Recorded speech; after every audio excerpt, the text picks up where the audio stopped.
Hello and welcome to the Believe Show. Today we're speaking about choose to challenge, and we're focusing on this because it's International Women's Day and this is Women's Month. So we're really, really delighted that you're here with us. Let me introduce to you each of our speakers. We have Abigail Charpentier, who is the VP of People and Culture at the Four Seasons Americas. And then we have Ilene Schaffer, who is a phenomenal executive coach and whom you've seen run some of these webinars before. Hello, Abigail. Hello, Ilene. Hi. Hello. Hi. I just want to admit that there could be a few funny technical glitches. We already saw them. So if you're with us today, just laugh along with us. All right. So here we go. Let's start with the first question. We've wanted to speak today on International Women's Day about this theme of choose to challenge. What does that mean for each of you? Let's start with you, Ilene. What does choose to challenge mean? I would say choose to challenge. For me, it starts with myself probably, and thinking about challenging my thinking. I think we've had such a dynamic year. I think that's a good way to put it, a dynamic year. And so it's challenged me to think about different things and think about what I've always believed and what I've believed to be true. And so challenging those thoughts. And then the next step is choosing to challenge. How do I want to take that outside of in my mind and live it externally or share it externally? Yeah, I love what you're saying, both points, that it's been a tricky year, and also what do I want to do both for myself and then externally? Yeah. Abigail, what does it mean to you, choose to challenge?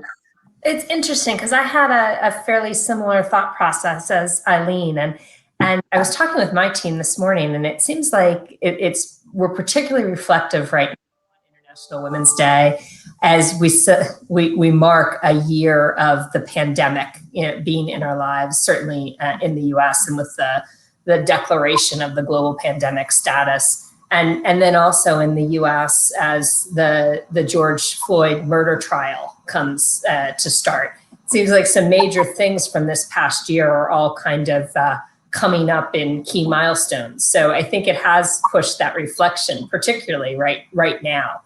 And I also took it inward first and said, okay, so what does that mean? The reflection and values and priorities and how that then translates to the things that I want to make sure I give voice to and the areas that I want to help make change around. But the other part of that was they thought there was an intention around it and that it's, you can't do it all. So where are the places where I really want to place the biggest bets and make a difference? That was similar to mine as well. I also wondered, okay, what's the choose part of choose to challenge? Mm-hmm. And what are the priorities and what's most important? So thank you. So we're somewhat aligned on what this could mean. What is an example that each of you have seen when someone has chosen to challenge something? It could be someone you work with, it could be someone who's been a mentor before, but what are some examples or an example when you've seen someone actually actively choose to challenge something? Well, you go first, Abigail. Okay. I thought you might want to trade that off. I was thinking about this as I prepared to discuss it, and instead of having one big monumental example, certainly in my role with responsibility for human resources and constantly working with people on the selection and the evaluation of talent and of leaders. And I think there's a lot of examples of people asking questions, have we really got our read on this person right? And the way that some of the people that I work with go about doing that, and whether it's leaning into better support development or to match someone with the right opportunity for where their strengths are and the organization's needs, those to me are really critical points and important intersections where we need to get things right, both for the individual to live up to their success and also to make the organization as powerful as it can be. So I think it's something that happens on a regular and daily basis. And quite frankly, what I worry about is when that challenge isn't coming, because is it too easy? And are we not looking at something from all of the angles that we should be to really make that best match and best support people? I love what you're saying about you worry about it when that's what does that actually mean? Yeah. Ilene, your thoughts on examples of choosing to challenge? Yeah, it makes me think about clients that I work with. That's the nature of the work that we do as executive coaches. People do not hire us to stay the same, right? They don't hire us to sit in the same place. They hire us, hopefully, to help them choose to challenge thoughtfully and intentionally. And so that's where I see it probably on a daily basis with clients, is challenging when they come in with perhaps beliefs that aren't serving them well. Having them check that belief out. How does that, what other way can you look at that? What other perspective might you take? So challenging it that way. We've done a show on imposter syndrome and helping people challenge that thought process, that thought of I'm not good enough. I had a client recently who was interested in an opportunity within her company, but wasn't even going to go for it because there's no way she could get it. And so, well, let me are you okay if I choose to challenge you on this? And let's look at this from different angles. And she did, and ultimately go for the position.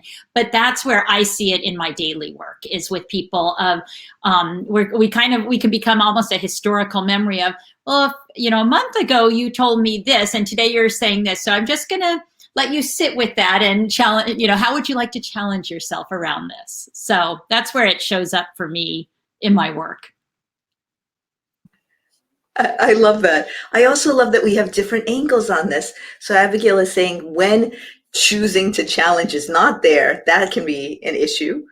And Ilene, you're saying, look, I'm sort of the mirror. That's an analogy often used in coaching, but to say to people, are you really challenging yourself enough? And I'll go smaller than you two. I'll add another dimension. I actually think one cool way that we can choose to challenge is on the smallest things. So just when you have that gut feel that something's not right, whether you're speaking with your manager and something just feels a little bit not right, you can go and stew about it. So that is an option. That's a valid option. And you can think and ruminate, or you could just ask a few questions. You could kind of dig into starting from something that feels wrong. And I say this because once, a million years ago, I had a conversation with Tom Rath on bravery. I think bravery is wonderful in the workspace when you're doing it in a kind, civil way. But bravery can also involve very small movements. It can involve actually just saying, can we have a break? We've been on this call for an hour and a half. It can involve small things. So when I think about it in this context, I kind of think, what are small things we can do?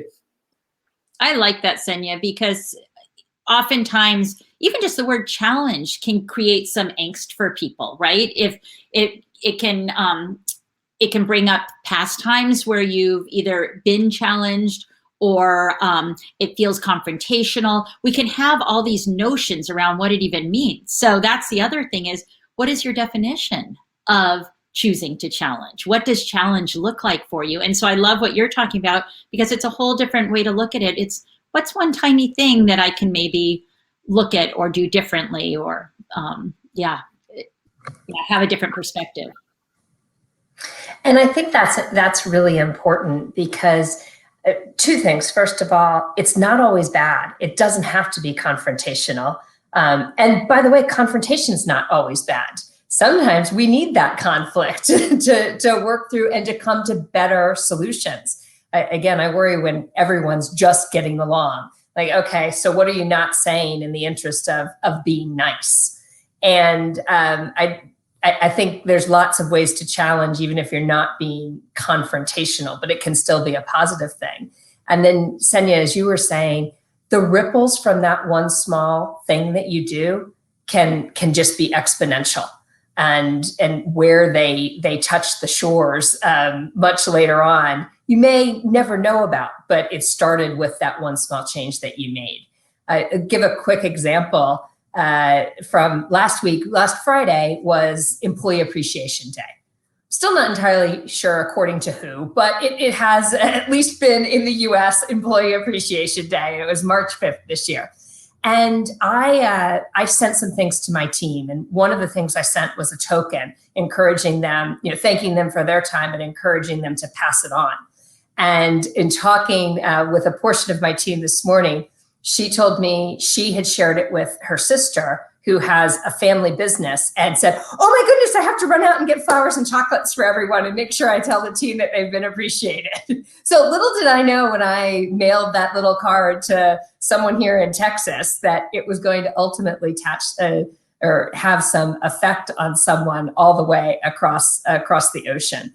But I think those kinds of ripple effects, whether it's appreciation or challenges that we bring in, are really where little things do make a difference and can create change. I love that visual and that ripple effect. We always think that we operate in isolation, but we're all connected ultimately. So any way we show up, it impacts the other person, then that impacts who they interact with, and it does. I thank you for bringing that up. It's a great point. Yeah.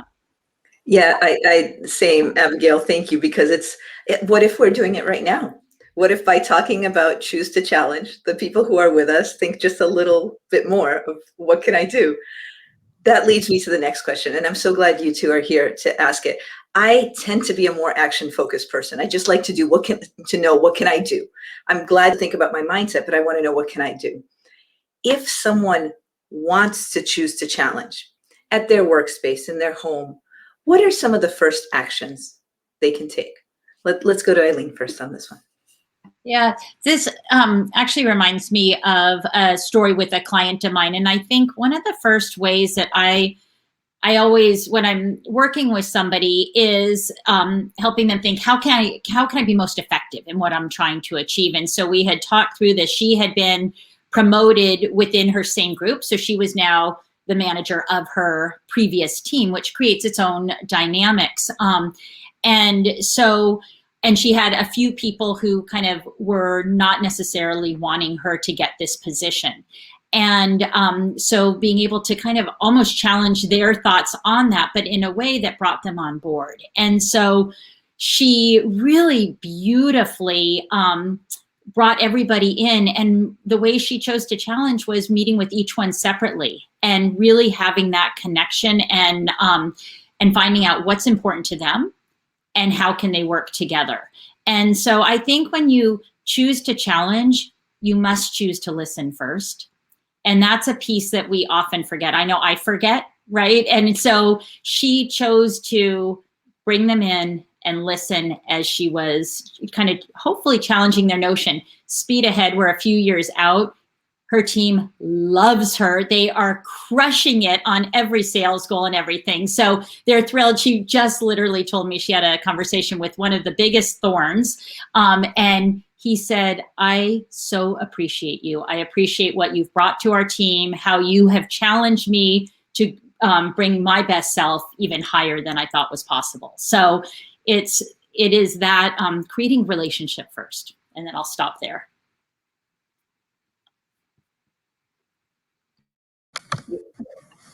I love that, Ilene. Love seeing those successes, and when you have that thorn come back and be your raving fan, that's quite a sign of success. I think there's a lot of different ways in how it can be done. I've seen someone who is just absolutely masterful at seeking to understand and asking questions in a group, and helping flush that out from the group and get a lot of buy-in to that. And in hindsight, you know that individual was the one who started the challenge with that question, but you wouldn't have said, oh, that was a challenge, because it's this very understated seeking to understand type of approach where listening is quite obvious. And I know someone else who's been a longtime mentor who is much more the one that you would quickly label as the devil's advocate, but also very much starts with a listening approach and taking information in from a lot of different sources, but does it in a much more confrontational manner and with a lot more shock value. And beyond listening, which I think Eileen's comment there is so critical, but the other takeaway in addition to that for me is it has to be in a manner that's authentic to the individual.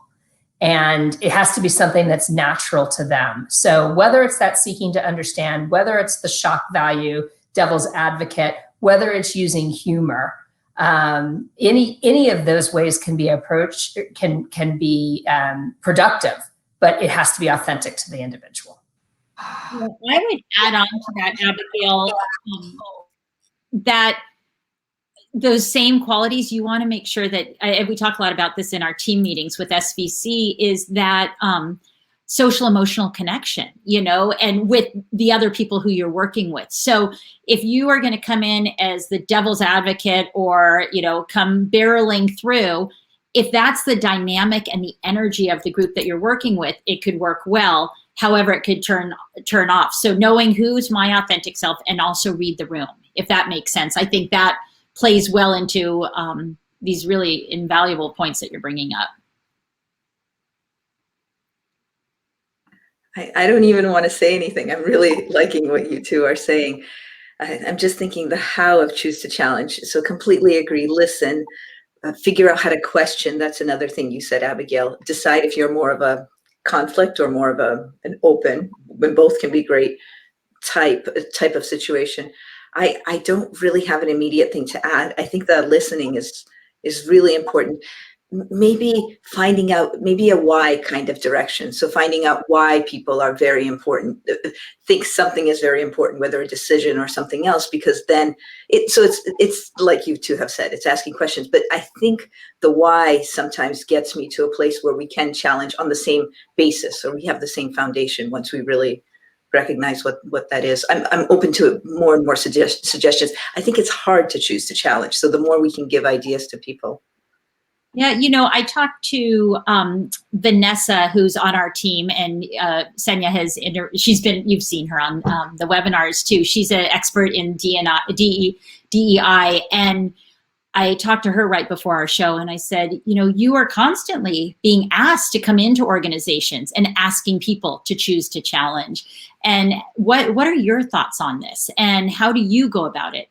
Her number one thing she said is, for herself, there's so much we can challenge, even in the DEI space, right? So in any space, there's also all these different things we can choose to challenge. And she said for herself, it's priorities. That's where she starts, is what are my priorities and where is my heart and soul really connected? So I'll dive deeper there. But then the other thing she said, where it is tough to choose to challenge, she said she approaches it from the aspect of what's in it for them. And we also know that from having tough conversations, right? Anytime you're going to go into a manager and you want to, whether it's negotiate for X, Y, or Z, you start off with what's in it for them so that they're listening. And I love that Vanessa reminded me of how important that is, because that's where we can find our common ground, is once somebody feels like, okay, it's in my best interest to open up my ears. Because she walks into organizations that have hired her. You have some people in that room saying, I'm just checking the box here, and when's my time over? That's not going to be an effective way for her to, get across what needs to get across. So she wants to bring everybody in so that they can move forward together. And that's how she does it. And I love that. Well, and I think that leans into doing it from a position of care and concern. Right, it's trying to create a win, not necessarily trying to alienate. Especially knowing that team, the example that Vanessa gave you, they have to carry on the work after she leaves. So they have to think that this is a good thing to move forward, which I think is the constant challenge for consultants, right, who are parachuting in to that. So bringing people along with that, and not just because it's here to sell you my new tool. But letting people know that it's coming from a point of concern, which I think is often reminds me of conversations I have with leaders when they have to give difficult feedback. And that feels like they could be preparing for something that they might be challenged on. and helping them set that up where the person that they're going to have the discussion with is prepared to listen because they know it's coming from a point of support, concern, and to uplift, not one more mark against you, so that you're not part of the team, but coming from that place of concern. I love what you just said, Abigail, and I'm going to do a plug for Senya's book because she won't do it. But Profit from the Positive does a great job of letting leaders or helping leaders through that and how to get that buy-in and how to get the best out of your employees. So Senya, you don't have to say a thing, but she nails it. Her and Margaret nail it in this book. Thank you. I'll add one more that, Abigail, your comment made me think of, which is sometimes having a meta conversation before you choose to challenge. A colleague of mine, a good friend, just suggested recently in a conversation that a lot of people just jump in. Here's something I'd like to discuss with you, or here's a decision we need to make. Yes, that's true, but it might need that preamble or that meta conversation. In this conversation, what I'm going to need from you is to challenge me back, or I'm going to need you to be a devil's advocate in order for us to move this forward in our business. Or we need to make a decision, or we need to, I'm actually only speaking with you in a consulting purpose within the context of our work, and I'm going to make the decision. But having that meta conversation can just set us at ease in terms of what each of our roles are. Yeah, it sets the stage. Yeah.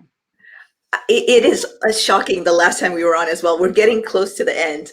Let me ask this. For people that you have thought of who are great challengers in ways that you admire, in ways that you respect, what's another thing that we may not have yet mentioned that's something that these people tend to do?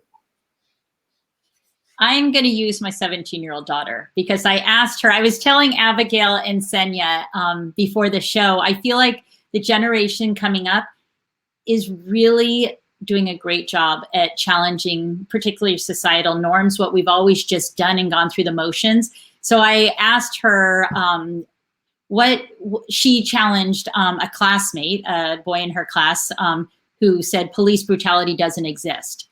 And she layered up and she was ready to go. And I said, well, and I asked her for an effective example of when she has challenged. And I said, well, what did you do? And she said, I felt really good about it. She said, number one, I remained calm. I checked my emotions and I provided facts. And I love what she said on that because, of course, in our daily work, we're not always in contention. I mean, that was a pretty heated discussion where one person feels that way and she felt like you are so off on this.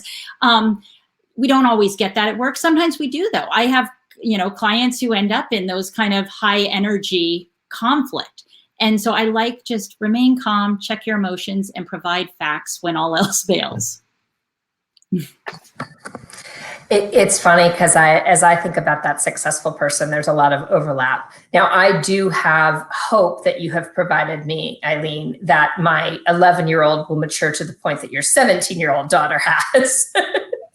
So, fingers crossed. I asked for the best example. Okay. This is not every day. I ask for the best example.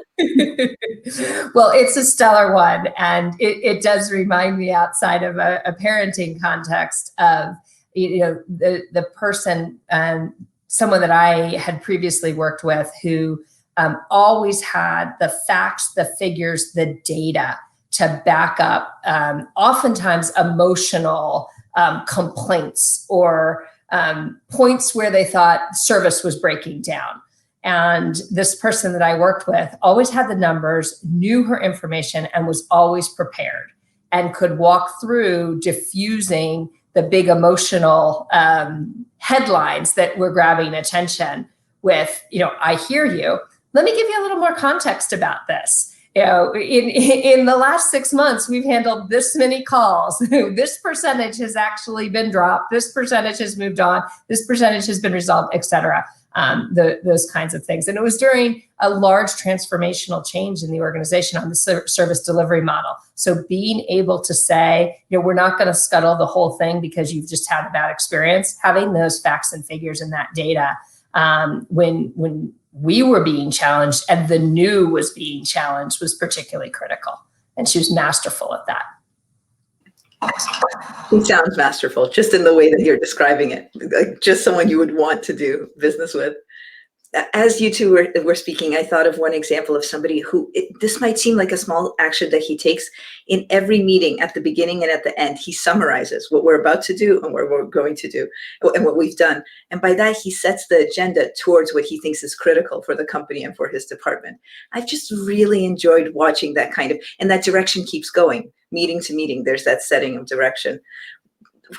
There's something about that direction setting and challenge, but challenge in the right, I can't even put my finger on it, but that's what comes to mind.